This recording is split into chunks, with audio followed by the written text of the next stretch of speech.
My daddy tells me that I light up his world. Every day he says, darling, you're my best girl.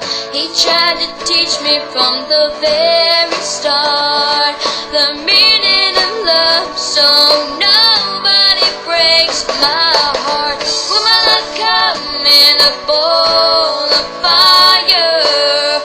Will it be filled with hope and desire? Will my love come in a pouring rain? Am I ready for the joy? Am I ready for the pain?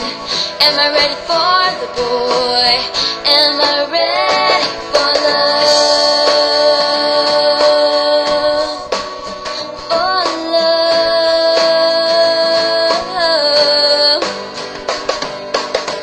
I know I'm not a little girl anymore, 'cause I'm feeling things I've never felt before. Sweet sensations and anticipations, causing commotion to my emotions.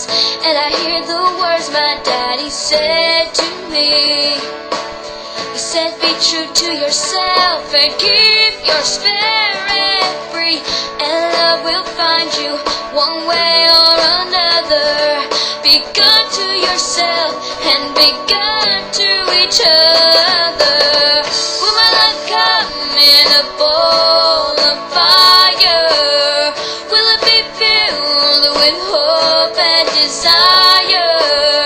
Will my love come in a pouring rain? Am I ready for the joy? Am I ready?